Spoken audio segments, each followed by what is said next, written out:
O exército cartaginês surge como uma sombra mutilada, atravessando o último vale antes da planície italiana.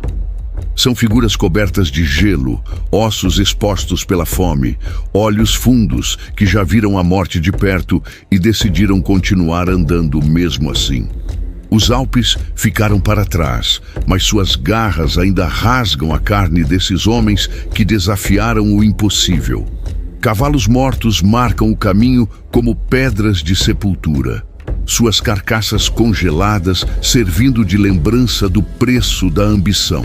Os elefantes, essas montanhas vivas que atravessaram o teto da Europa, caminham com fome nos olhos. Suas trombas procurando alimento onde só há neve e rocha. Os soldados mal conseguem erguer suas lanças, os escudos parecem pesar como o mundo inteiro, e muitos andam descalços, os pés enrolados em trapos ensanguentados. Mas estão vivos. Contra todas as probabilidades, contra a natureza, contra os deuses que certamente apostaram em sua extinção, eles estão vivos. E no centro dessa horda quebrada, montado em seu cavalo, está Aníbal Barca. Seus olhos varrem o horizonte, onde a Itália se estende como um tapete verde e dourado. Uma promessa cumprida, uma profecia realizada. Este é o coração do inimigo. Esta é a terra que ele jurou incendiar quando ainda era um menino diante do altar de seu pai. Roma dorme tranquila, confiante em suas montanhas intransponíveis, em seus deuses protetores, em sua certeza de que nenhum homem seria louco o suficiente para trazer um exército através do inferno branco. Eles o chamam de bárbaro delirante, de general suicida, de fenício arrogante que será esmagado antes do primeiro combate. Nos salões do Senado, seu nome é pronunciado com desprezo e risos. Mas Aníbal não se importa com o que dizem em Roma. Ele sorri, um sorriso fino e perigoso, porque sabe algo que eles ainda não sabem. O jogo já começou e ele acabou de fazer a jogada de abertura mais ousada da história. Seus dedos acariciam o cabo da espada enquanto observa seus homens montando acampamento. Eles precisam de descanso, mas não muito, porque a guerra não espera pelos fracos, e ele não trouxe seu exército através do impossível para hesitar agora. Roma o considera um invasor desesperado. Ele vai ensinar a Roma o significado do terror. O vento sopra gelado das montanhas atrás deles, trazendo o cheiro de neve e morte. Quantos homens perdeu na travessia? Metade do exército que partiu da Espanha nunca verá a Itália. Mas os que chegaram são diferentes agora. São mais duros, mais ferozes, unidos pelo sofrimento compartilhado. Eles olham para Aníbal não apenas como general, mas como o homem que os levou através do impossível. Se ele disse que vão destruir Roma, então vão destruir Roma. É simples assim. A fé deles é absoluta, e Aníbal sabe usar essa fé como uma arma tão poderosa quanto qualquer lança. Ele desmonta e caminha entre suas tropas, para com um soldado númida que perdeu 3 dedos do pé para o congelamento. O homem espera ser dispensado, enviado de volta considerado inútil, mas Aníbal coloca a mão em seu ombro e diz que homens que cruzaram os Alpes com 3 dedos a menos valem mais que 10 romanos inteiros. O soldado sorri, lágrimas nos olhos, e Aníbal segue em frente. Pequenos gestos, pequenas palavras, mas são essas coisas que constroem lealdade inabalável. São essas coisas que fazem homens marcharem para a morte cantando: Mais adiante, os elefantes estão sendo alimentados com os últimos grãos que restam. São 37 animais agora, menos da metade do que começaram. Cada um vale seu peso em ouro, não apenas pelo terror que causam em batalha, mas pelo que representam. São a prova viva de que Aníbal conseguiu o impossível. Cada romano que vir essas bestas em campo de batalha saberá que está enfrentando algo além da guerra comum. O medo é metade da vitória, e Aníbal é mestre em cultivar medo. À medida que a noite cai, fogueiras surgem pelo acampamento como estrelas na terra. Os homens comem rações magras, contam histórias da travessia, fazem apostas sobre quantos romanos cada um matará. Há risadas, apesar de tudo. Há vida, apesar da morte que os cerca. E no centro de tudo, em sua tenda simples, que não é maior nem mais luxuosa que a de qualquer soldado comum, Aníbal estuda mapas à luz de velas. A Itália se estende diante dele em pergaminho amarelado. Cada cidade marcada, cada rio nomeado, cada montanha desenhada. Mas os mapas não mostram tudo. Não mostram a política complexa das cidades italianas, as velhas rivalidades que Roma suprimiu, mas nunca apagou. As tribos que odeiam o jugo romano, mas têm medo de se rebelar. Essas são as verdadeiras armas que Aníbal pretende usar. Ele não veio aqui apenas para lutar batalhas, veio para desmantelar um império por dentro. Seus espiões já estão trabalhando, infiltrando-se nas cidades, falando com líderes tribais descontentes, plantando sementes de rebelião. A guerra de Aníbal não será travada apenas com espadas, mas com palavras, promessas, esperanças. Ele oferecerá às cidades italianas algo que Roma nunca ofereceu de verdade: liberdade. Será mentira? Talvez. Mas é uma mentira que querem acreditar. E isso é suficiente. Magão, seu irmão mais novo, entra na tenda trazendo vinho quente e pão. Eles comem em silêncio por um momento, dois irmãos que compartilharam toda uma vida de guerra. Magão finalmente pergunta o que todos querem saber: quando atacarão? Aníbal sorri e aponta para o mapa, para um pequeno rio chamado Tício. Em breve, diz ele, muito em breve, Roma mandará suas legiões para nos interceptar. E quando mandarem, estaremos prontos. Não para correr, não para nos esconder, mas para ensinar a Roma sua primeira lição. Magão olha para o mapa, tentando ver o que seu irmão vê, mas não consegue.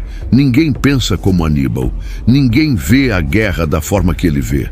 Para outros generais, a guerra é sobre força, números, disciplina.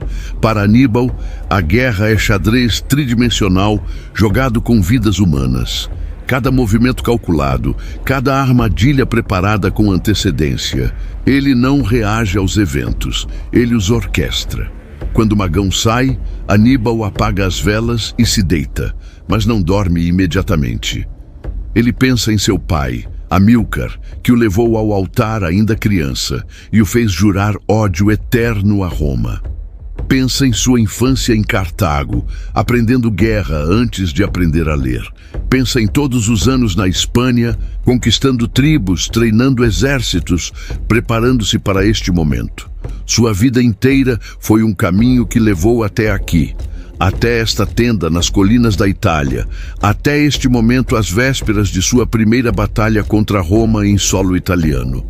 E quando finalmente dorme, sonha com fogo consumindo a cidade das 7 colinas. Sonha com o Senado em chamas. Sonha com a águia romana caindo do céu. São sonhos que alimentam sua alma como comida alimenta o corpo. Porque Aníbal Barca não é apenas um homem fazendo guerra. É uma força da natureza com um propósito singular. E esse propósito queima mais brilhante que qualquer fogo mortal. As planícies do norte da Itália se estendem verdes e tranquilas sob o sol da manhã. É uma terra fértil, rica, bem diferente das montanhas brutais que Aníbal acabou de atravessar. Seus homens se recuperam rapidamente agora que há comida adequada e clima menos hostil. Os gauleses locais começam a aparecer, trazendo informações, oferecendo suprimentos, alguns até guerreiros para se juntar ao exército cartaginês. Roma não é amada aqui. Seu controle é mantido pela força e pelo medo. E agora que um exército estrangeiro demonstrou que pode desafiar esse poder, as velhas rivalidades ressurgem. Aníbal recebe cada emissário pessoalmente, algo que impressiona profundamente esses homens acostumados com a arrogância romana. Ele escuta suas queixas sobre impostos, sobre soldados romanos que tomam o que querem, sobre filhos forçados a servir nas legiões para lutar guerras que não são suas.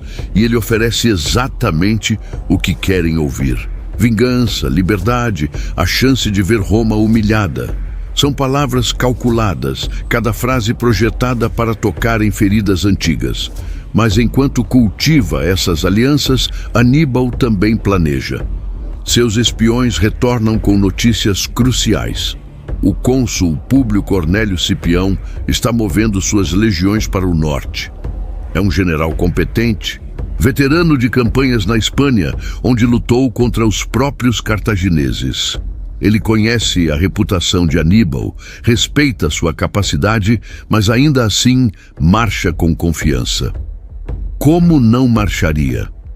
Ele comanda mais de 25.000 homens, tropas frescas e bem equipadas, lutando em território amigo. Aníbal tem talvez 20.000, exaustos da travessia, operando longe de casa.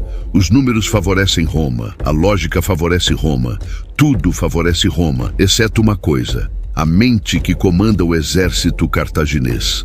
Aníbal reúne seus comandantes em sua tenda. Marbaal comanda a cavalaria númida, cavaleiros nascidos na sela que podem cavalgar mais rápido e mais longe que qualquer outro. Magão lidera a infantaria pesada, veteranos das guerras africanas que conhecem 100 formas de matar um homem. Maharbal controla os lanceiros líbios, especialistas em combate de formação. E há outros, comandantes ibéricos, chefes gauleses que se juntaram à causa, mercenários que viram em Aníbal a chance de riqueza e glória. Juntos, eles representam uma força diversa, quase impossível de unir. Mas Aníbal os unificou através da travessia dos Alpes, através do objetivo compartilhado de destruir Roma. Ele desenrola um mapa sobre a mesa. É rudimentar, desenhado com base nas informações dos espiões, mas mostra o que precisa: o rio Tício, as estradas que Cipião deve usar, o terreno ao redor. Aníbal traça linhas com o dedo, sua voz calma enquanto explica o que vai acontecer. Não é uma previsão, é uma certeza. Ele descreve como Cipião se aproximará, como o terreno será usado contra ele, como a batalha se desenrolará. Seus comandantes escutam fascinados. Alguns já viram Aníbal fazer isso antes, transformar a geografia em aliada, usar o próprio terreno como arma. Outros estão vendo pela primeira vez a genialidade tática que o tornou lenda. O rio Tício não é impressionante, é raso, estreito, facilmente atravessável pela maioria dos exércitos. Mas as margens são macias, especialmente nesta época do ano, após semanas de chuva. A grama cobre a lama, tornando-a invisível até que alguém pise nela. E a disposição do terreno cria pontos cegos naturais, lugares onde tropas podem se esconder até o último momento. Para um exército romano marchando em formação cerrada, confiante em sua superioridade, esse rio parece um obstáculo trivial.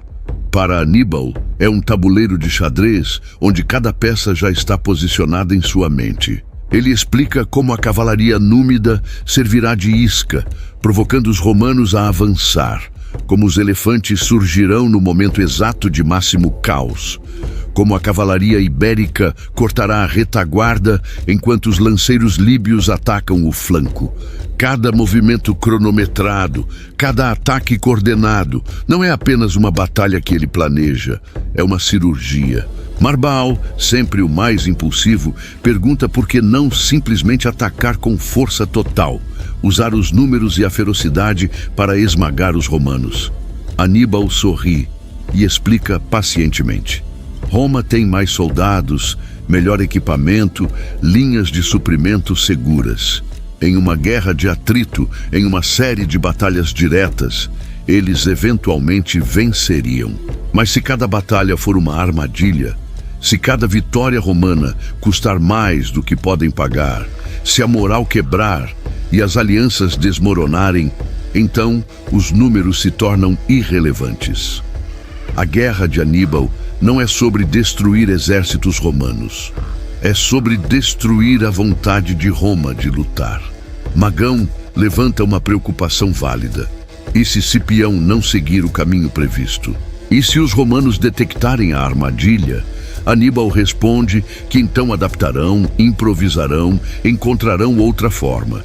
Mas ele estudou Cipião, conhece seu histórico, entende como generais romanos pensam. Eles são treinados em táticas tradicionais, em formações testadas ao longo de séculos. São disciplinados, organizados, previsíveis. E previsibilidade é vulnerabilidade nas mãos de alguém como Aníbal. Os comandantes saem da tenda com suas ordens, cada um sabendo exatamente o que fazer. A preparação começa imediatamente. A cavalaria númida pratica manobras de retirada fingida, uma tática que requer disciplina perfeita para não se transformar em fuga real. Os elefantes são posicionados em locais específicos, escondidos em bosques onde não serão vistos até o momento crucial. A infantaria pesada se move para posições elevadas que dominam o campo de batalha. Tudo é preparado com a precisão de um relojoeiro montando um mecanismo delicado. Enquanto o exército se prepara, Aníbal cavalga sozinho até o rio Tício.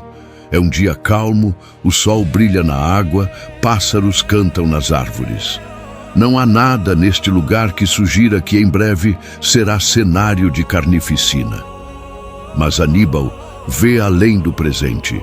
Ele visualiza os romanos atravessando, visualiza suas formações quebrando no terreno traiçoeiro, visualiza o pânico nos olhos deles quando perceberem que caminharam direto para uma armadilha. E ele sorri, não de crueldade, mas de antecipação profissional.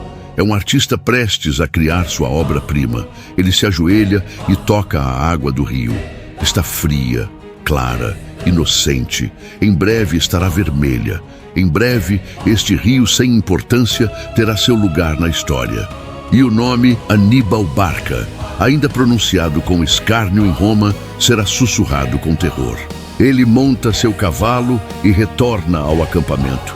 Há trabalho a fazer, detalhes finais a verificar, soldados a inspirar, mas a armadilha está montada. O tabuleiro está preparado. Agora só falta o inimigo caminhar para dentro dela. E Cipião, confiante e determinado, marcha direto para o coração da genialidade de Aníbal, sem saber que cada passo o aproxima não da vitória, mas da primeira de muitas lições dolorosas que Roma aprenderá nos próximos anos. Amanhã nasce coberta de névoa sobre o Vale do Tício. É o tipo de neblina que engole sons e distorce distâncias, que transforma o mundo em um lugar fantasmagórico onde nada é exatamente o que parece. Para os soldados romanos marchando em suas formações perfeitas, é apenas um incômodo menor, algo que queimará quando o sol subir. Para Aníbal, observando de sua posição elevada escondida pela mesma névoa, é presente dos deuses. A visibilidade limitada significa que suas tropas permanecerão ocultas por mais tempo, que os romanos não verão a armadilha até estarem completamente dentro dela. Públio Cornélio Cipião cavalga na vanguarda de suas legiões, a armadura polida mesmo nesta luz fraca. Ele é um homem no auge de sua carreira, respeitado pelos pares, admirado pelos subordinados, veterano de campanhas na Espanha. Ele já enfrentou cartagineses antes e os derrotou. Claro, aqueles eram comandados por generais menores, não pelo lendário Aníbal. Mas Cipião estudou os relatórios, conhece as táticas cartaginesas e está confiante de que a disciplina romana prevalecerá. Seu exército é maior, melhor equipado, operando em território familiar. E o inimigo, segundo todas as informações, está exausto da travessia dos Alpes, desesperado, vulnerável. É a receita perfeita para uma vitória rápida que elevará ainda mais a reputação de Cipião. Os espiões romanos trouxeram notícias de que o exército cartaginês foi visto perto do rio Tício. É uma posição estranha, exposta, sem vantagens defensivas óbvias. Cipião interpreta isso como sinal de desespero ou incompetência. Não considera que pode ser intencional, que pode ser isca. Por que consideraria? Ele é romano, e romanos não fogem de batalhas. Eles avançam, conquistam, dominam. É o que sempre fizeram, é o que sempre farão. O rio aparece através da névoa como uma fita prateada. Cipião ordena que a cavalaria atravesse primeiro para garantir a margem oposta, procedimento padrão em qualquer avanço. Os cavaleiros entram na água que chega até os joelhos dos cavalos, o frio fazendo os animais relincharem. A travessia é fácil, sem resistência. Na margem oposta, cavaleiros númidas aparecem como fantasmas. Alguns lançam flechas sem muita convicção e depois recuam. São poucos, mal coordenados. Parecem mais uma patrulha de reconhecimento do que uma força séria. A cavalaria romana os persegue quase que instintivamente. É um insulto ter flechas atiradas contra eles, e nenhum romano deixa um insulto sem resposta. Eles avançam terra adentro, perseguindo os númidas que fogem em desordem aparente. É tão fácil que alguns dos cavaleiros romanos riem, fazendo piadas sobre a covardia cartaginesa. Cipião observa da margem oposta e considera que talvez esta campanha seja mais simples do que antecipou. Ele ordena que a infantaria comece a atravessar. As legiões se movem com a precisão mecânica pela qual são famosas. Cada homem sabe seu lugar. Cada centúria mantém formação mesmo cruzando o rio. É uma demonstração impressionante de disciplina. O tipo de coisa que fez de Roma a potência dominante do Mediterrâneo. Mas quando os primeiros soldados pisam na margem oposta, algo está errado. O terreno parece firme à primeira vista, coberto de grama verde, mas sob a superfície é lama. As botas afundam até os tornozelos, quebrando a formação. Os soldados tropeçam, tentam se reequilibrar com suas armaduras pesadas e afundam mais. Não é perigoso, não ainda, mas é desconcertante. A linha perfeita se transforma em grupos irregulares de homens lutando contra a própria terra. Cipião franze a testa. Isso é inesperado, mas não desastroso. Ele grita ordens para que os centuriões mantenham a ordem, para que os homens se apoiem uns nos outros. A disciplina romana é forte o suficiente para superar terreno difícil. Eles já fizeram isso centenas de vezes antes. Mas então o mundo explode em violência. Do nada, de bosques que pareciam vazios, os elefantes de guerra surgem rugindo. São criaturas do pesadelo, montanhas vivas de músculos e presas que não deveriam existir, que não deveriam ter sobrevivido aos Alpes, mas estão aqui, vivas e furiosas. O som deles é primordial, um rugido que atinge algo profundo no cérebro humano. Algo que lembra que já fomos presas. Os cavalos romanos entram em pânico imediato e total. Não importa quanto treinamento tenham, não importa quantas batalhas tenham visto, instinto é instinto. Eles relincham, empacam, jogam seus cavaleiros. Alguns fogem desenfreadamente, pisoteando a própria infantaria romana que está atolada no terreno macio. A cavalaria, que deveria ser a força móvel de Roma, se transforma em caos móvel. E os elefantes continuam avançando, guiados por seus condutores cartagineses, diretamente para o centro da formação romana. Cipião vê sua batalha ordenada se desintegrar em minutos. Ele grita ordens, mas sua voz se perde no rugido dos elefantes, nos gritos dos homens, no relinchar aterrorizado dos cavalos. E então, como se o primeiro desastre não fosse suficiente, vem o segundo. Da direita, cavalaria ibérica explode em um galope trovejante. São guerreiros ferozes das tribos da Espanha, homens que Aníbal conquistou e depois transformou em seus mais leais soldados. Eles empunham espadas longas e gritam palavras antigas, cortando direto para a retaguarda romana. A surpresa é total. Ninguém os viu se aproximar. Ninguém esperava um ataque coordenado de múltiplas direções. Em segundos, a rota de retirada de Roma está cortada. Do flanco esquerdo, lanceiros líbios avançam em formação cerrada. Veteranos curtidos de dezenas de batalhas, eles se movem com a precisão de uma máquina. Seus escudos batem ritmicamente, criando um som que é quase hipnótico. Eles atingem o flanco exposto das legiões com a força de um martelo, lanças perfurando qualquer coisa em seu caminho. E de repente Cipião entende, não tropeçou em uma batalha. Caminhou direto para uma armadilha meticulosamente preparada. O terreno, a névoa, os númidas fugindo, tudo foi calculado. E ele, general veterano, comandante respeitado, caiu nela como um recruta novato. A humilhação queima quase tanto quanto o medo. Ele tenta reorganizar suas tropas, mas estão espalhadas pelo campo, divididas pelo terreno, atacadas de 3 lados simultaneamente. A formação romana, sua maior força, está quebrada. E sem formação, os soldados romanos são apenas homens individuais lutando contra um inimigo coordenado. Cipião busca desesperadamente por Aníbal no campo de batalha, querendo pelo menos ver o homem que o superou tão completamente. Então o vê em uma elevação distante, montado calmamente em seu cavalo, observando a batalha se desenrolar exatamente como planejou. Mesmo à distância, mesmo através do caos da batalha, seus olhos se encontram por um breve momento. E Cipião vê algo nesses olhos que o assombra mais que qualquer arma. Não é raiva ou alegria ou excitação de batalha. É frieza profissional. É o olhar de um artesão inspecionando seu trabalho. Para Aníbal, esta não é uma guerra pessoal. É arte. E Cipião acabou de se tornar tinta na tela do cartaginês. A batalha continua, mas o resultado já não está em dúvida.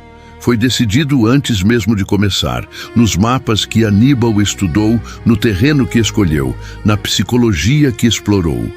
Roma trouxe mais soldados, melhor equipamento, maior tradição. Mas Aníbal trouxe genialidade, e nesta manhã nebulosa no rio Tício, a genialidade prevalece sobre tudo. O caos no rio Tício atinge seu auge quando a cavalaria númida, que havia fingido fuga, retorna como um enxame de vespas.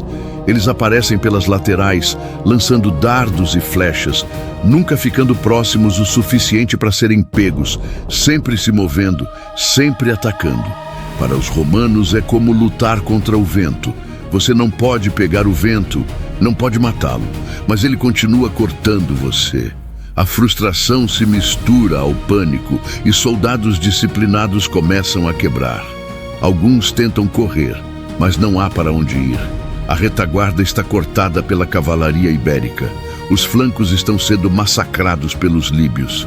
À frente, os elefantes continuam sua marcha apocalíptica, e mesmo os legionários mais corajosos hesitam diante dessas bestas. No centro do campo de batalha, um centurião romano chamado Marcos tenta reunir seus homens.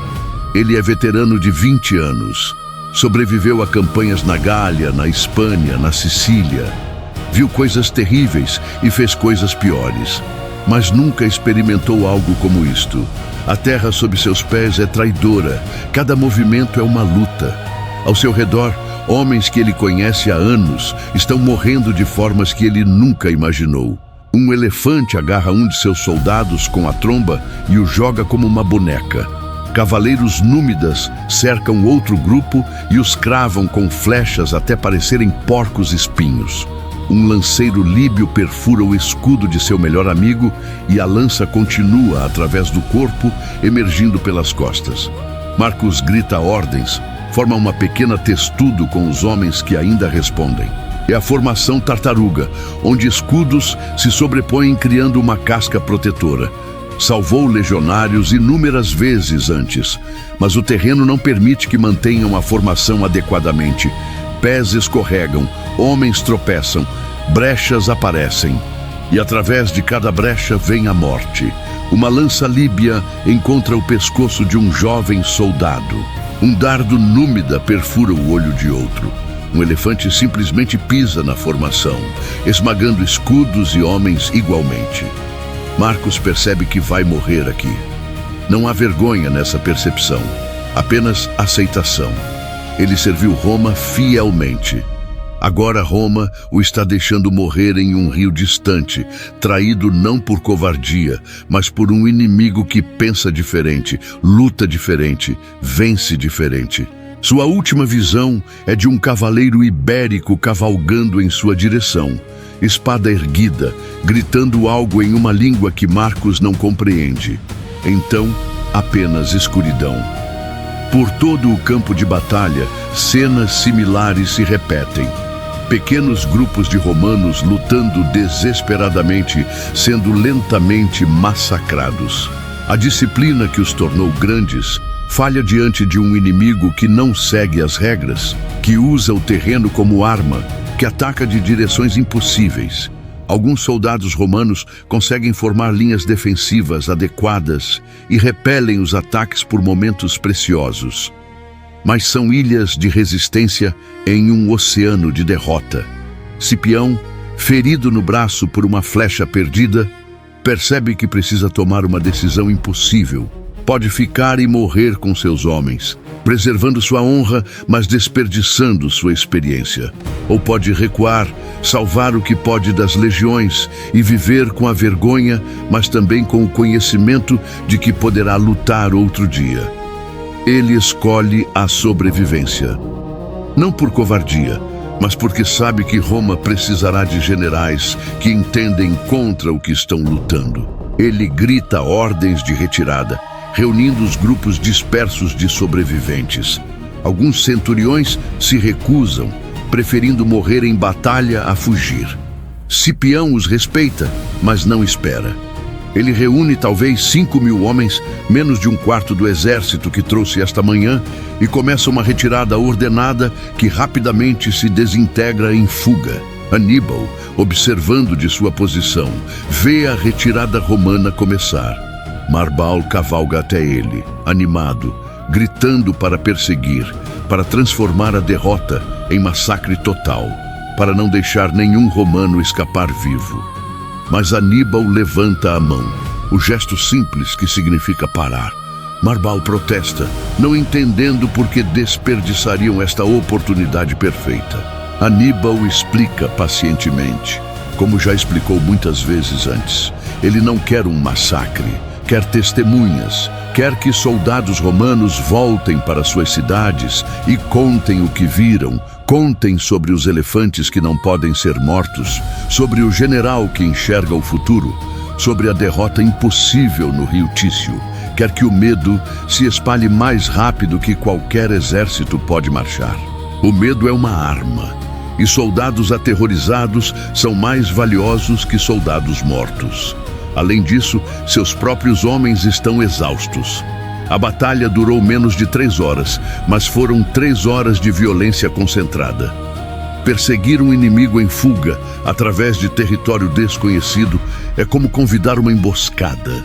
E Aníbal não chegou até aqui sendo imprudente.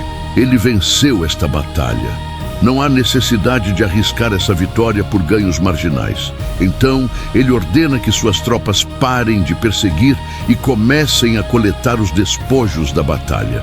Armaduras, armas, suprimentos, tudo que os romanos deixaram para trás. É uma fortuna em equipamento e seu exército, operando longe de casa, precisa de cada pedaço. Os feridos são coletados, amigo e inimigo. Os cartagineses cuidam de seus próprios feridos com as limitadas habilidades médicas que possuem.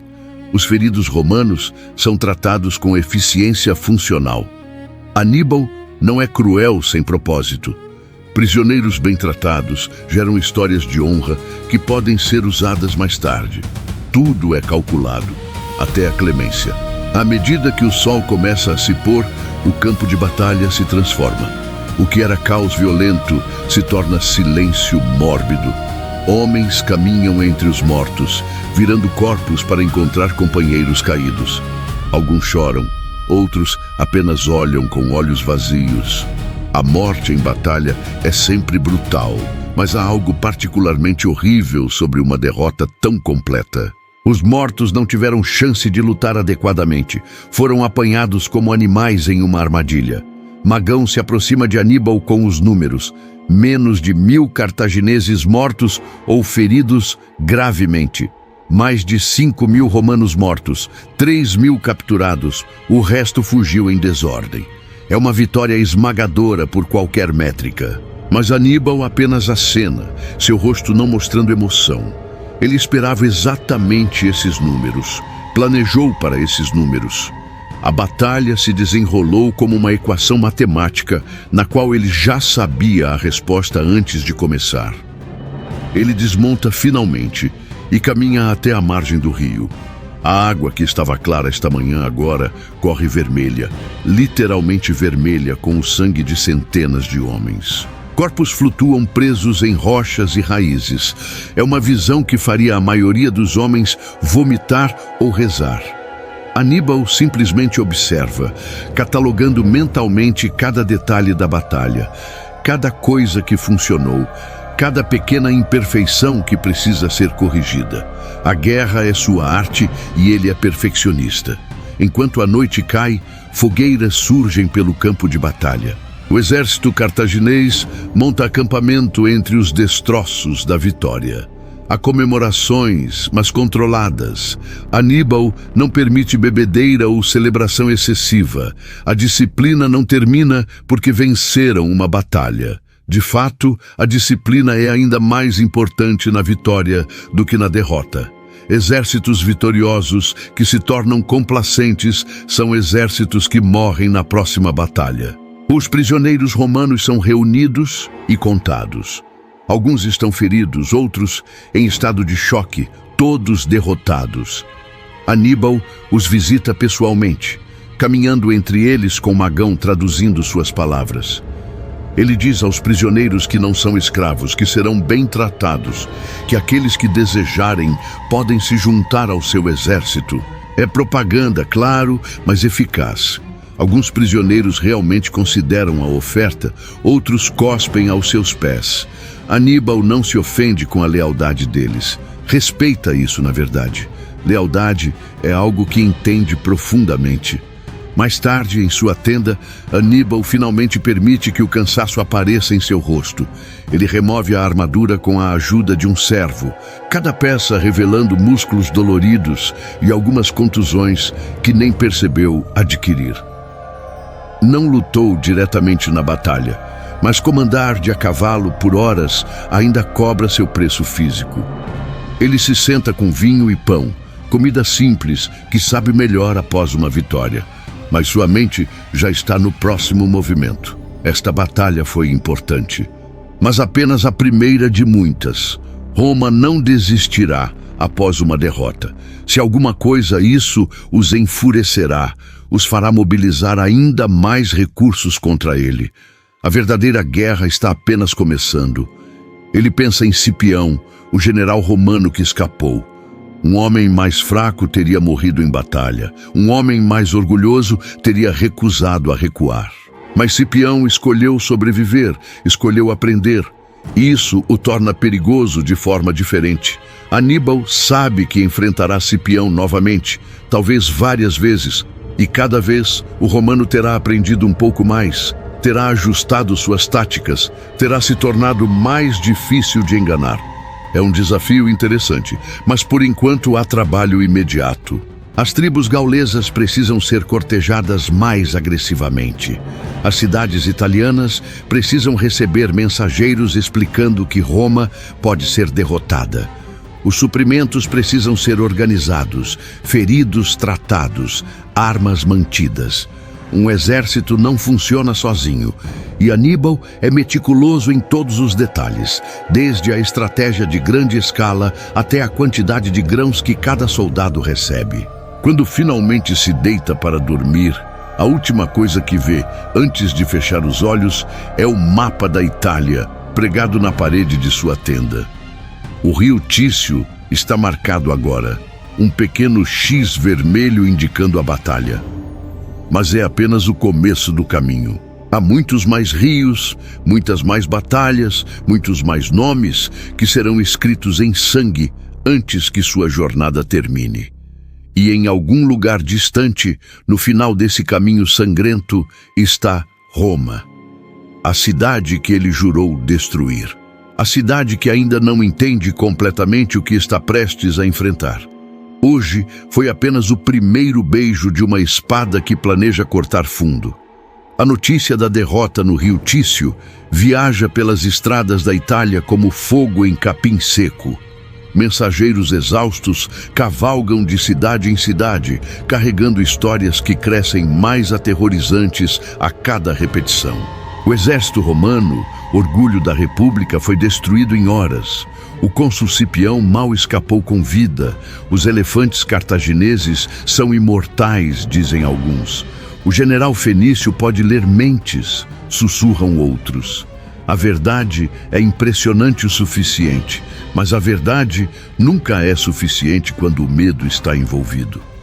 Nas aldeias gaulesas espalhadas pelo norte da Itália, a notícia é recebida com uma mistura de choque e oportunidade. Por gerações, essas tribos se curvaram diante de Roma, pagando tributos que empobreciam suas terras, fornecendo soldados para guerras que não eram suas, vendo seus filhos mais fortes marcharem com as legiões e nunca retornarem. A dominação romana foi apresentada como inevitável, como o clima ou as estações. Você não luta contra o inevitável, apenas sobrevive a ele. Mas agora, um estrangeiro provou que Roma pode sangrar. E se pode sangrar, pode morrer. Os anciãos gauleses se reúnem em suas casas comunais, em volta de fogueiras que queimaram por séculos. São homens cautelosos, envelhecidos por décadas de subjugação, ensinados pela experiência que rebelar-se contra Roma significa morte. Mas os jovens guerreiros têm fogo nos olhos. Eles ouviram histórias dos velhos tempos, quando suas tribos eram livres e fortes, quando combatiam lado a lado, em vez de como vassalos de um poder distante. A derrota romana acende algo neles, uma esperança perigosa de que talvez, apenas talvez, possam recuperar o que perderam. Os primeiros emissários chegam ao acampamento de Aníbal com cautela, como animais selvagens aproximando-se de isca desconhecida. São representantes de tribos menores, aquelas com menos a perder, testando as águas antes que os grandes clãs se comprometam. Trazem ofertas modestas, sacos de grãos, informações sobre movimentos romanos, algumas dezenas de guerreiros. São gestos simbólicos mais do que substanciais. Mas Aníbal os recebe como se fossem tesouros. Ele sabe o valor do simbolismo. Cada tribo que se junta a ele, não importa quão pequena, é prova para outras tribos de que é seguro desafiar Roma. Aníbal se senta com esses emissários pessoalmente, algo que nenhum comandante romano jamais faria. Para Roma, os gauleses são bárbaros, pouco acima de animais, úteis apenas como carne para as legiões ou mão de obra para os campos. Aníbal os trata como iguais, escuta suas queixas, valida suas raivas. Ele fala através de tradutores, mas suas palavras são cuidadosamente escolhidas. Não promete que Cartago governará em lugar de Roma. Promete liberdade, autonomia, o direito de cada tribo governar suas próprias terras como seus ancestrais fizeram. São promessas que pode ou não cumprir, mas são exatamente o que querem ouvir. Um dos anciãos, um homem chamado Brogitaro da tribo dos boios, faz a pergunta que todos estão pensando: o que acontecerá quando Aníbal for embora?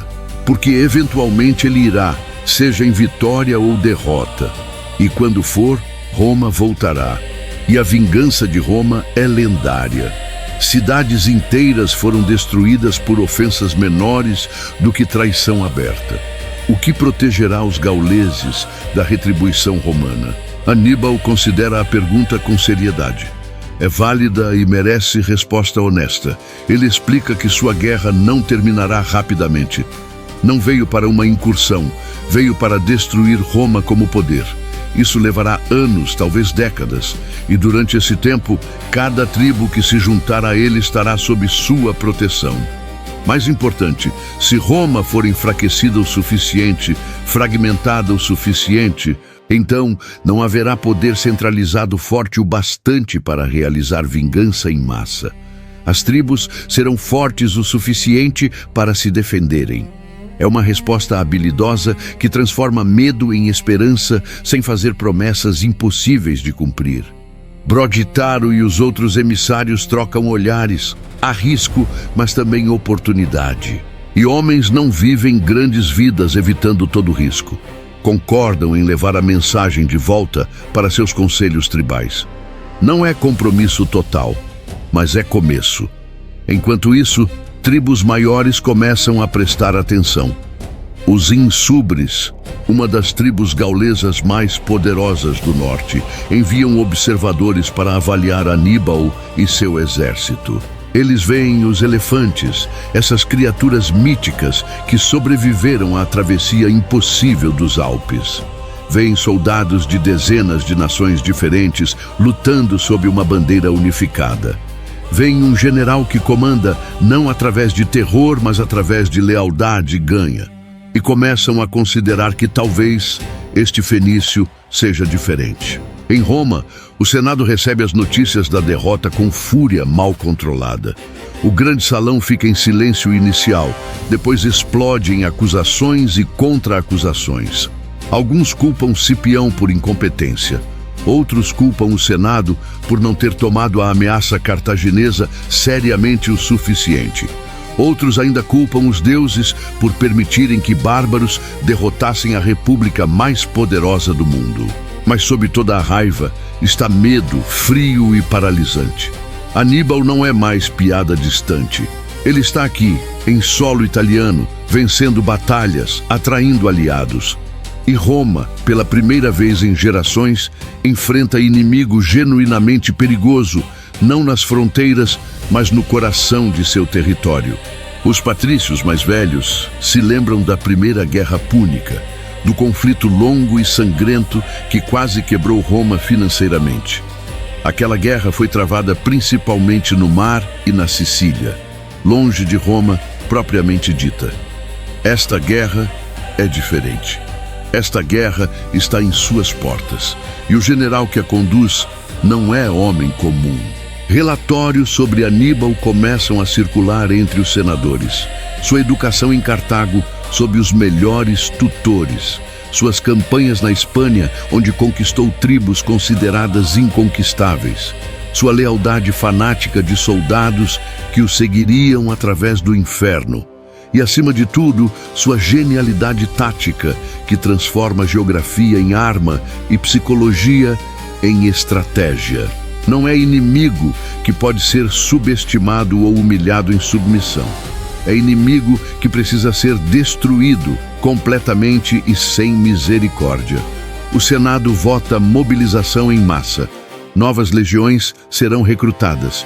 Veteranos chamados de volta, aliados convocados a cumprir seus tratados. Mensageiros são enviados para cada cidade italiana, reafirmando alianças e oferecendo incentivos para a lealdade.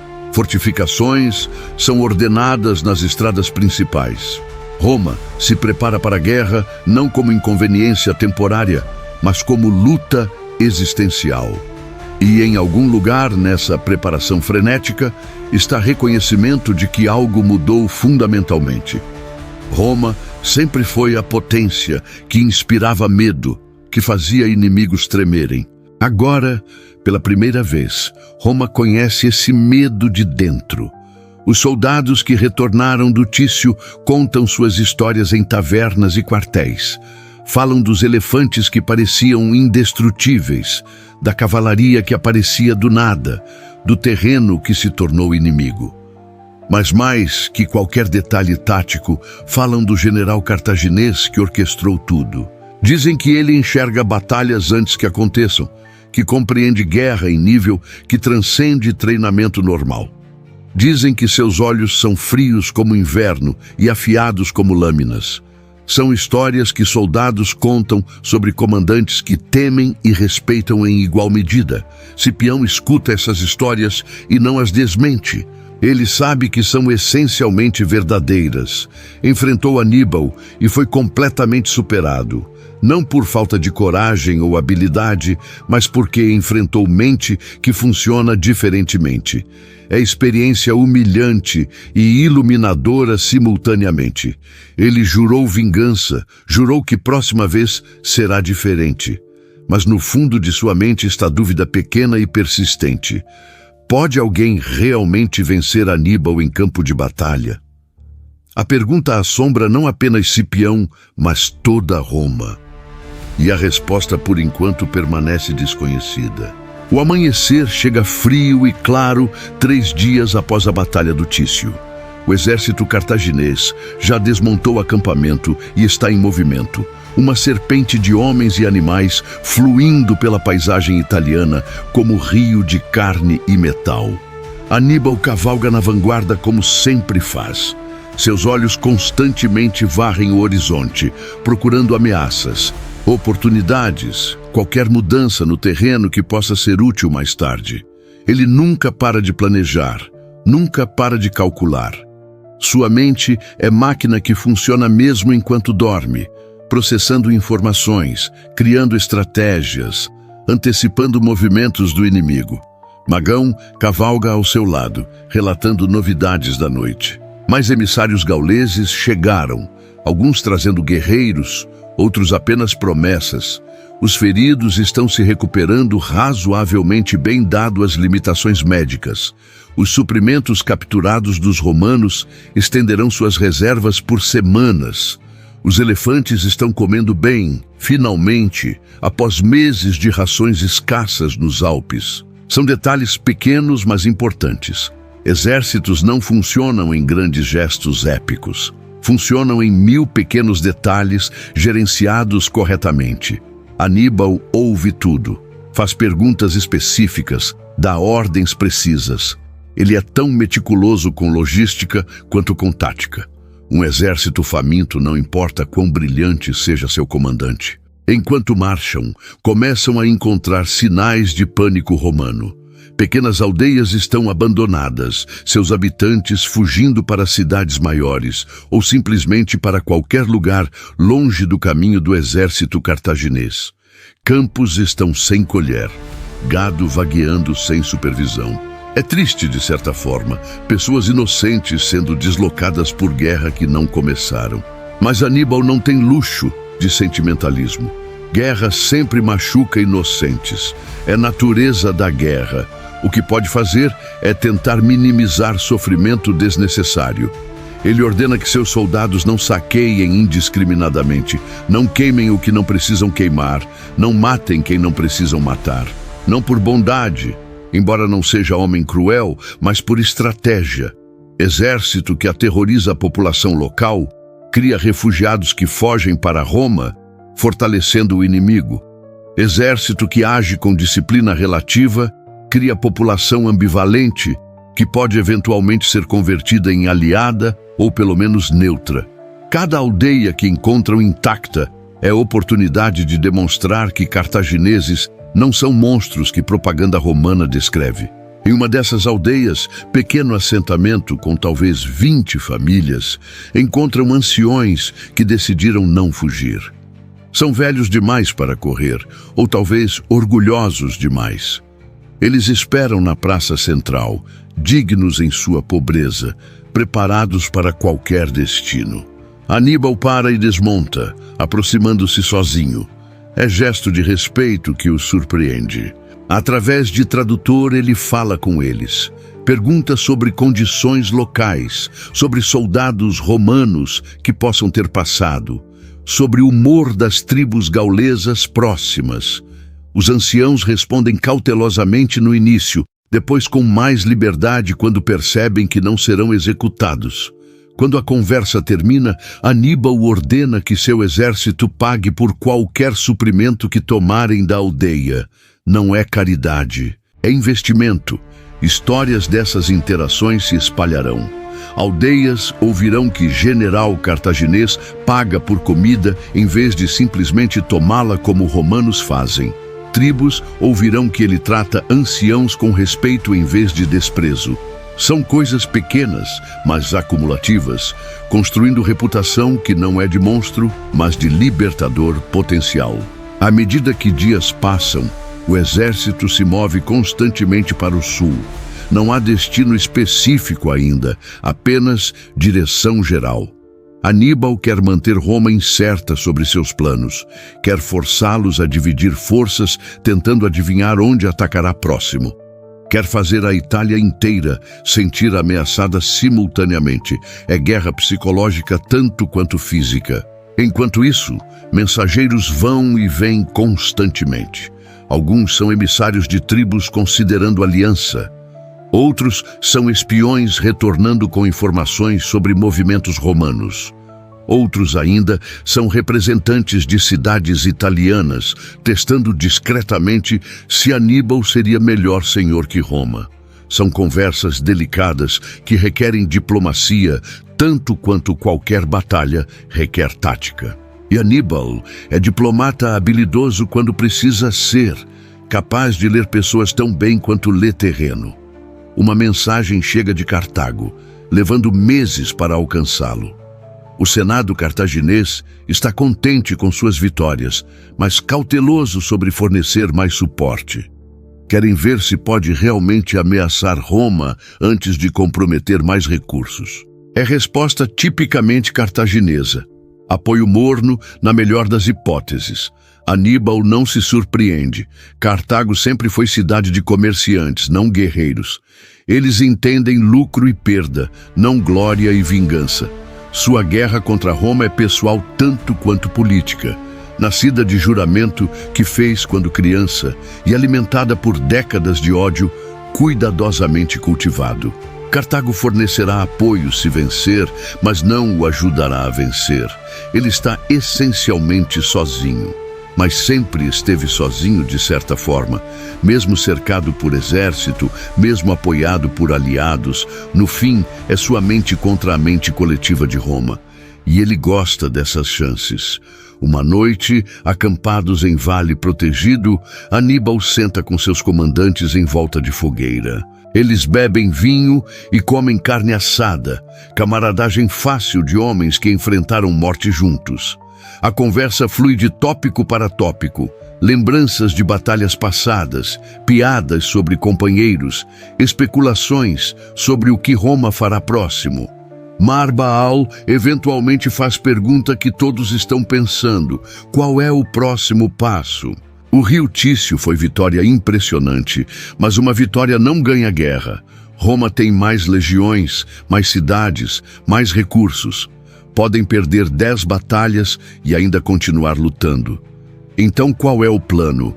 Como Aníbal pretende realmente derrotar Roma? Aníbal olha para o fogo por longo momento antes de responder.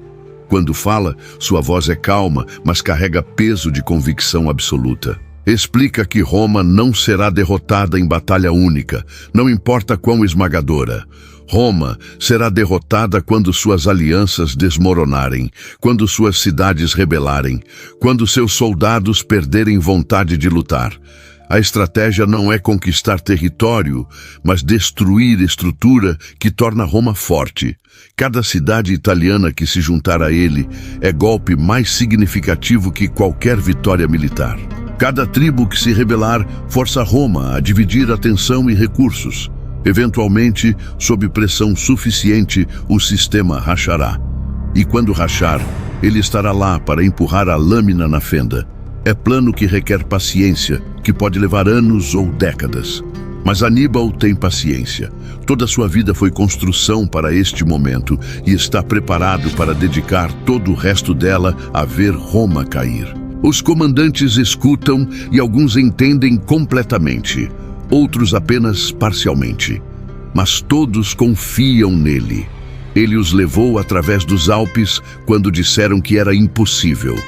Destruiu o exército romano quando disseram que era suicídio. Se diz que pode destruir Roma, então provavelmente pode. Enquanto fogueira queima até brasas e homens vão dormir um por um, Aníbal permanece acordado, olhando estrelas. Elas são mesmas estrelas que brilhavam sobre Cartago quando era criança. Mesmas estrelas que assistiram pai fazê-lo jurar ódio a Roma. E agora, décadas depois, está aqui no coração do território inimigo, cumprindo esse juramento. A jornada foi longa e o caminho à frente é ainda mais longo. Mas cada passo o leva mais perto do objetivo. Cada vitória enfraquece Roma um pouco mais. Cada aliado que ganha é ferida em corpo do inimigo. O rio Tício foi primeiro corte. Mas Aníbal é cirurgião paciente e antes de terminar, Roma sangrará de 1000 feridas até não restar nada além de cadáver do que um dia foi o império mais poderoso do mundo. Em Roma, o Senado transforma suas sessões diárias em conselhos de guerra contínuos. A sala que normalmente ecoa com debates sobre impostos e administração, agora ressoa com argumentos sobre estratégia militar e mobilização. Os senadores mais velhos, veteranos de campanhas passadas, tentam trazer sabedoria acumulada de décadas. Os mais jovens, ardendo de vergonha nacional, exigem ação imediata e esmagadora. Entre esses extremos, decisões são tomadas que moldarão o futuro da República. Públio Cornélio Cipião comparece para dar relatório completo de sua derrota. É experiência humilhante para homem de seu orgulho e posição. Ele se põe diante dos pais da pátria, homens que conheceu a vida inteira, e admite que foi completamente superado por general cartaginês. Descreve a batalha em termos técnicos, explicando como o terreno foi usado contra ele, como ataques coordenados desmontaram sua formação, como cada decisão que tomou jogou exatamente no que Aníbal esperava. Não tenta esconder sua derrota ou culpar outros. Aceita a responsabilidade com dignidade que até seus críticos mais duros precisam respeitar. Mas também adverte o Senado contra subestimar o inimigo. Aníbal não é general comum, não é mesmo comandante excepcional. É algo raro e perigoso, mente que vê guerra como arte e campo de batalha como tela. Ele não segue regras convencionais porque compreende guerra em nível mais profundo que táticas memorizadas ou formações tradicionais. Derrotá-lo exigirá mais que números ou equipamento. Exigirá pensar diferentemente, lutar diferentemente, arriscar diferentemente. Alguns senadores escutam e entendem, outros apenas ouvem desculpas. Cato, o velho, senador conservador conhecido por visões rígidas, ergue-se e declama que Roma não precisa de novas formas de lutar. Roma conquistou o mundo mediterrâneo com legiões tradicionais e táticas testadas. O problema não são os métodos, mas a execução. Se Cipião tivesse sido mais cuidadoso, mais vigilante, mais agressivo no momento certo, a batalha teria terminado diferentemente. É análise simplista, mas popular entre aqueles que querem acreditar que nada fundamental precisa mudar. Outros, mais pragmáticos, reconhecem que algo novo está acontecendo. Um deles é Fábio Máximo, senador veterano que ganhou reputação por cautela estratégica. Ele argumenta que Roma não deve buscar batalha decisiva com Aníbal, não ainda. Em vez disso, deveriam usar vantagens que possuem: território amigável, linhas de suprimento curtas, capacidade de recrutar novas legiões continuamente. Deveriam assediar exército cartaginês sem engajá-lo diretamente, cortar seus suprimentos, impedir que forme alianças sólidas, desgastá-lo através de atrito. É estratégia que não oferece glória rápida, mas pode funcionar a longo prazo. A proposta de Fábio é recebida com reações mistas. Os mais jovens a veem como covardia disfarçada de prudência. Roma não se tornou grande evitando batalhas, mas vencendo-as.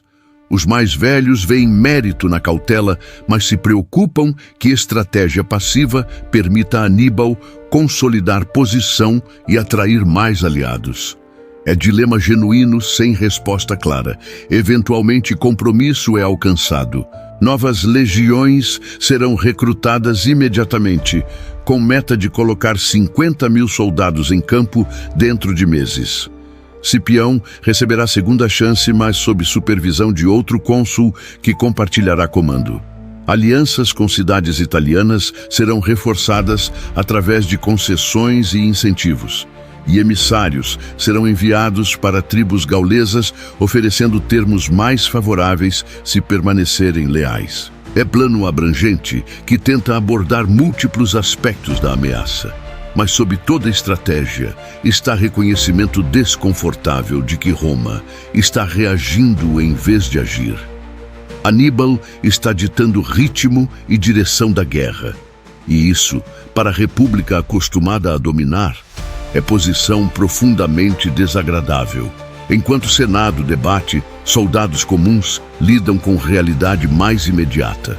Nos quartéis romanos, homens que retornaram do Tício são simultaneamente reverenciados e temidos. Sobreviveram o que muitos outros não sobreviveram, mas carregam trauma de derrota tão completa. Alguns falam abertamente sobre a batalha, contando detalhes vívidos de elefantes que pareciam imortais e cavalaria que aparecia como fantasmas. Outros recusam discutir, olhando para espaço vazio quando questionados, perdidos em memórias que preferem esquecer. Um jovem soldado chamado Gaio, apenas 18 anos, sobreviveu ao Tício, escondendo-se sob corpos de companheiros mortos. Ele ficou lá por horas, respirando ar que cheirava a sangue e merda, sentindo o peso dos mortos pressionando-o, ouvindo gritos que gradualmente silenciaram em gemidos e depois em nada. Quando finalmente rastejou para fora após escurecer, estava coberto com sangue de outros homens e mudado de formas que nunca poderá articular completamente. Agora, de volta em Roma, ele senta em tavernas e bebe até esquecer, pelo menos temporariamente. Seus amigos perguntam sobre a batalha e ele inventa histórias de bravura e quase vitórias. Não pode contar verdade, que passou batalha mais importante de sua curta vida, fingindo estar morto enquanto outros morriam ao seu redor. A vergonha queima nele como febre. Mas sobrevivência não tem vergonha, dizem os veteranos mais velhos. Viveu para lutar outro dia, e isso é tudo que importa. Mas Gaio não consegue acreditar nisso. Outro veterano, centurião chamado Lúcius, tenta organizar sobreviventes em unidade coesa novamente. Ele viu homens quebrados por derrota antes e sabe que ou são reconstruídos rapidamente ou permanecem quebrados para sempre. Ele treina-os duramente, mais duro que necessário, forçando corpos e mentes a focarem em presente em vez de passado. Durante treino, não há tempo para pensar em Rio Tício, em companheiros perdidos, em terror de enfrentar Aníbal novamente. Há apenas próximo exercício, próxima formação, próxima marcha. É terapia brutal, mas eficaz para alguns. Enquanto isso, nas ruas de Roma, população civil sente tensão crescente. Refugiados do norte começam a chegar, trazendo histórias de exército cartaginês marchando livremente pela Itália, de aldeias abandonadas, de tribos gaulesas juntando-se ao invasor.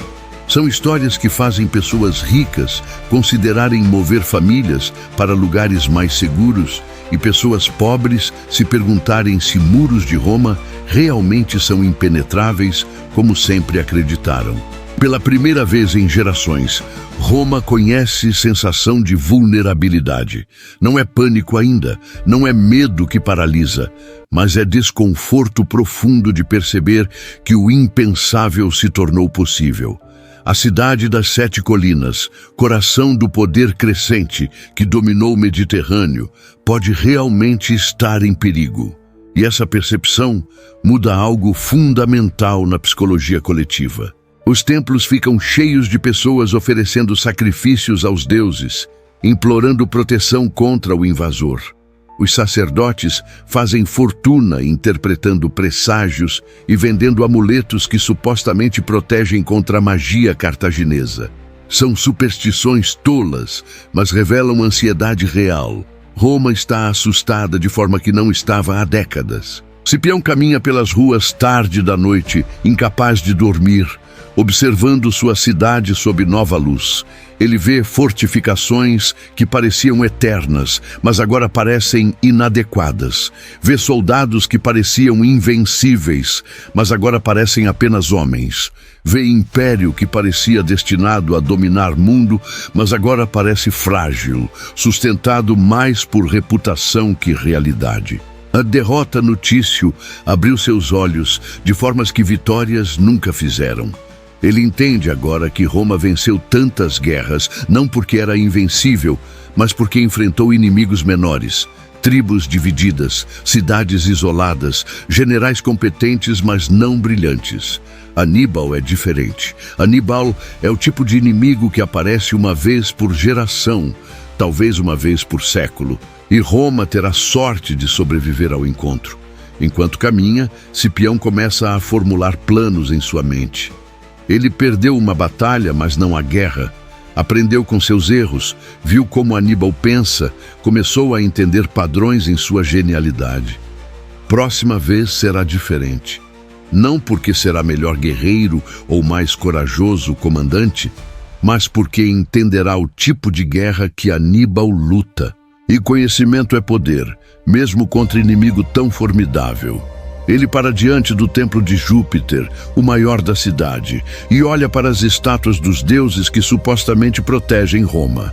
Cipião não é particularmente religioso, mas neste momento faz prece silenciosa, não por vitória ou glória, mas por sabedoria, por compreensão, por capacidade de igualar mente que derrotou-o tão completamente. Porque sabe que batalhas futuras não serão vencidas por força bruta, mas por inteligência estratégica.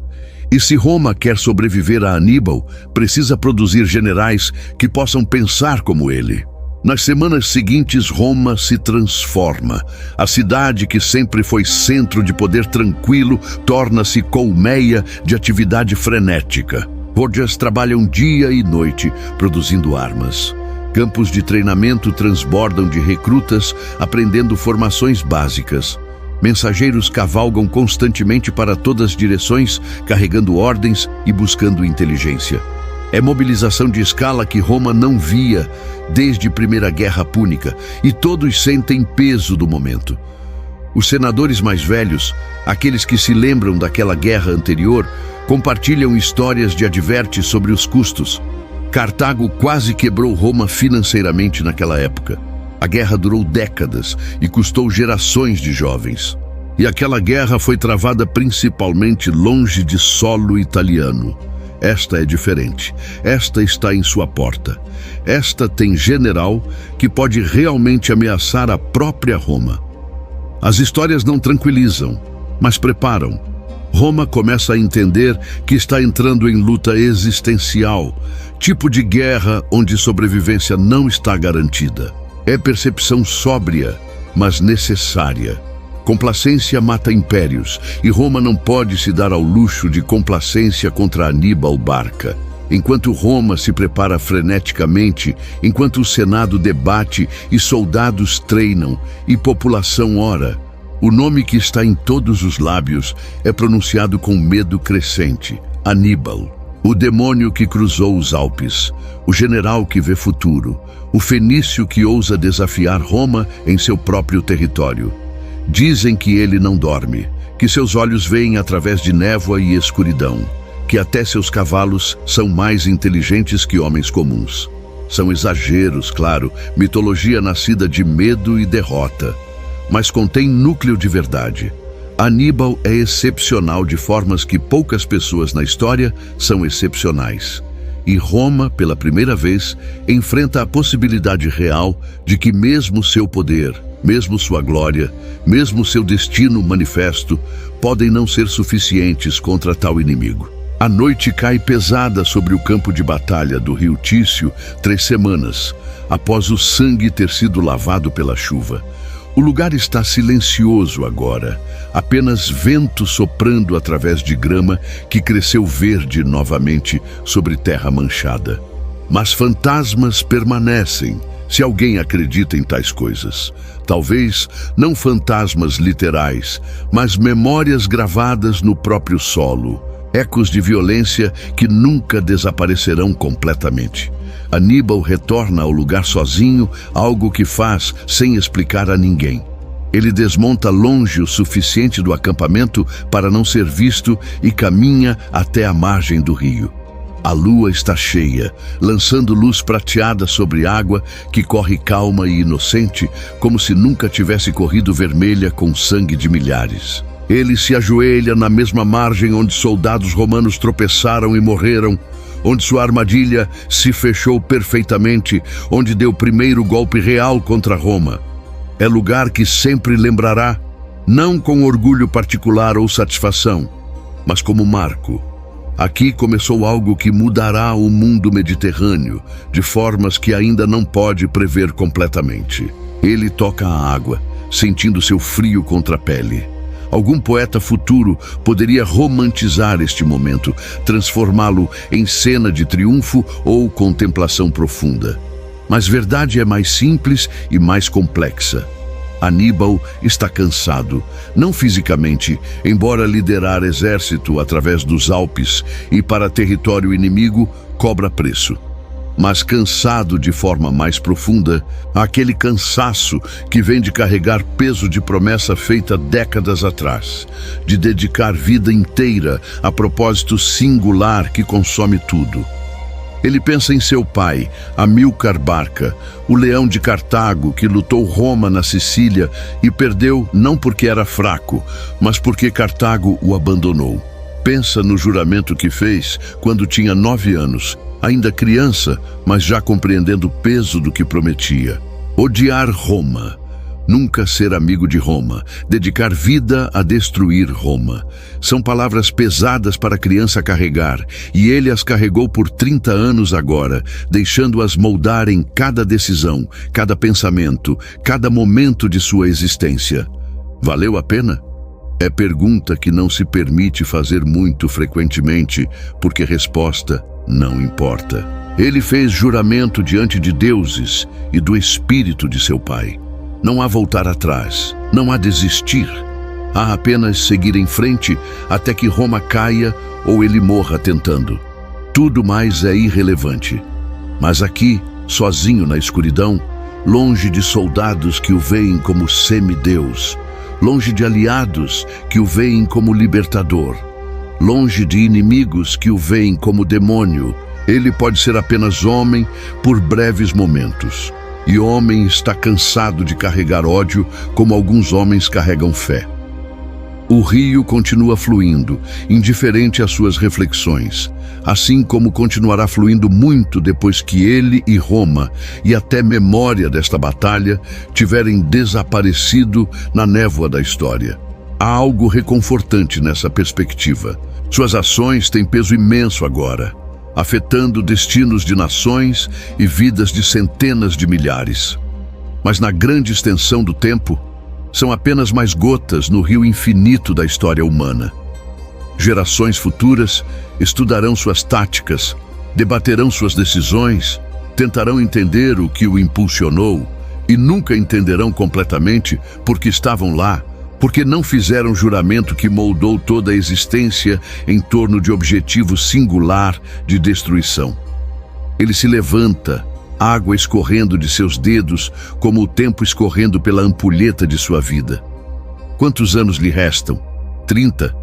40, se os deuses forem generosos?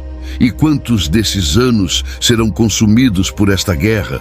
Todos, provavelmente, porque mesmo se derrotar Roma, mesmo se cumprir seu juramento, o que restará dele? Homem definido inteiramente por ódio a inimigo deixa de ter propósito quando o inimigo desaparece. Mas, novamente, estas são reflexões que não levam a lugar útil. Ele montou em cavalo que não pode desmontar. A jornada terminará quando terminar, em triunfo ou tragédia. E especular sobre alternativas é exercício inútil. O que importa é próximo passo, próxima batalha, próximo movimento no grande jogo de xadrez que está jogando contra o poder mais formidável de seu tempo. Ele olha para o sul, sempre para o sul, na direção de Roma. A cidade está longe, além das colinas escuras, mas ele pode senti-la mesmo assim. Pode sentir seu peso, sua presença, sua existência ofensiva a tudo o que prometeu. Roma dorme esta noite pensando que está segura atrás de muros e legiões e séculos de vitórias. Roma está errada. Ele vem para ela como tempestade vem para mar calmo, inevitável e destrutiva. E quando chegar, quando finalmente estiver às portas da cidade que odiou toda a vida adulta, o que fará?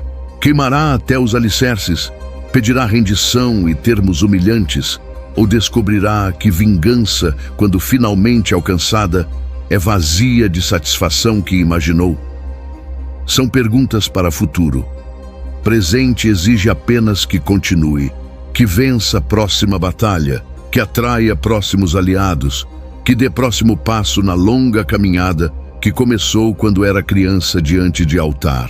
Hoje Roma sentiu meu nome, ele sussurra para a noite, para rio, para fantasmas que não existem, mas deveriam. Mas ainda não provou meu ódio. Isso vem depois. Isso vem quando estiver às suas portas, quando legiões estiverem destruídas, quando aliados tiverem se voltado, quando o Senado perceber que não há salvação. Então e só então, Roma entenderá verdadeiro significado do juramento que fiz. Então entenderá que não vim para conquistar, vim para destruir. Ele monta seu cavalo, último olhar para rio que sempre lembrará. Então se vira e cavalga de volta para acampamento onde exército dorme, confiante em sua liderança, não sabendo ou não se importando com turbulência interna que ocasionalmente o assombra. Para eles, ele é Aníbal Barca, o general que alcançou o impossível, que derrota romanos como se fosse fácil, que os levará à vitória e glória. E ele será esse homem para eles porque é o que precisam. Suas dúvidas, seus cansaços, suas reflexões sombrias à beira de rios noturnos, essas são luxos privados que nunca compartilhará. Um líder não pode mostrar fraqueza, não pode demonstrar incerteza, não pode revelar que às vezes se pergunta se vale a pena. Deve ser rocha, deve ser certeza, deve ser inevitabilidade personificada. E isso é papel que Aníbal desempenha perfeitamente porque teve vida inteira para praticar. O acampamento está quieto quando retorna. Alguns guardas o veem passar, mas não questionam. Ele frequentemente cavalga sozinho à noite. Todos sabem. Dizem que não dorme muito, que sua mente nunca para de trabalhar. Estão certos, embora não pelos motivos que imaginam. Ele não dorme porque sono traz sonhos. E sonhos às vezes revelam verdades que preferencia manter enterradas. Sonhos de pai morto que ele desapontou ou honrou dependendo da perspectiva. Sonhos de Cartago que pode não apoiá-lo adequadamente. Sonhos de Roma queimando, e em alguns desses sonhos ele fica observando chamas com satisfação, mas em outros sente vazio profundo, percebendo que dedicou vida inteira a destruir algo, e agora que está destruído não resta nada, nem propósito, nem identidade, nem razão para continuar existindo. Então ele evita dormir quando possível, mantendo mente ocupada com planejamento e estratégia e 1000 detalhes de comandar exército em território hostil. É mais fácil assim, é mais seguro. Em sua tenda, ele acende lâmpada de óleo e desenrola mapas novamente. Sempre os mapas, sempre o planejamento, sempre o próximo movimento. A Itália se estende diante dele em pergaminho desgastado, cada cidade marcada, cada rio nomeado, cada montanha desenhada. Mas mapas são apenas representações.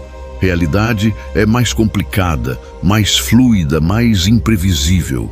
Ele precisa pensar não apenas em geografia, mas em política, em psicologia, em economia, em todos os fatores invisíveis que determinam destino de nações. Roma não será derrotada apenas por batalhas vencidas. Será derrotada quando a estrutura que sustenta seu poder colapsar. E isso requer mais que genialidade tática. Requer paciência estratégica de anos, talvez décadas. requer transformar cada vitória militar em vitória política. Requer fazer cidades italianas verem que tem mais a ganhar juntando-se a ele do que permanecendo com Roma. É jogo longo e complexo, e ele é o único jogador em seu time que vê quadro completo. Mas está cansado, muito cansado, e ainda há tanto caminho pela frente. A lâmpada pisca, sua luz amarela dançando nas paredes de lona da tenda. Lá fora, o acampamento respira com sono coletivo de exército. Aqui dentro, mente de Aníbal continua trabalhando, planejando, calculando, nunca descansando, nunca parando, porque parar significaria confrontar silêncio, e o silêncio traz perguntas que não quer responder. Então ele trabalha através da noite, como trabalhou através de 1000 noites antes, porque trabalho é propósito, e propósito é a única coisa entre ele e abismo de perceber que construiu vida inteira em torno de ódio, a lugar que pode nunca realmente destruir. E quando o amanhecer finalmente chegar, ele surgirá de sua tenda como sempre surge, olhos claros e voz firme e postura confiante de homem sem dúvidas. E seus soldados o seguirão como sempre seguem, porque ele é Aníbal Barca, o demônio que cruzou os Alpes, o general invencível, o libertador ou destruidor, dependendo de qual lado você está. E o rio Tício, agora atrás deles, permanecerá em história como o primeiro ato de tragédia épica que está apenas começando.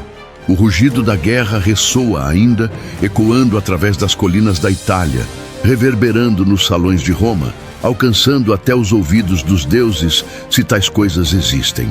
E no centro desse rugido está um homem que prometeu destruir império, um homem que dedicou tudo a esse propósito, um homem que talvez tenha esquecido como ser qualquer coisa além de arma viva, moldada por juramento de criança. A guerra apenas começou e não terminará até que um deles, Aníbal ou Roma, esteja destruído completamente. Não há meio termo em ódio desta magnitude. Não há paz possível quando fundação é promessa de aniquilação. Há apenas próxima batalha, e aquela depois dela, e aquela depois daquela, estendendo-se no futuro como corrente infinita, até que finalmente, eventualmente, inevitavelmente, uma corrente se quebre e tudo desmorone. E quando isso acontecer, quando a última batalha for lutada e o último soldado cair, e a última palavra for dita, talvez então Aníbal possa descansar. Ou talvez descubra que homens construídos de ódio e propósito nunca realmente descansam, mesmo na morte. Mas isso é preocupação para outro dia. Hoje há apenas o trabalho, a marcha, a guerra.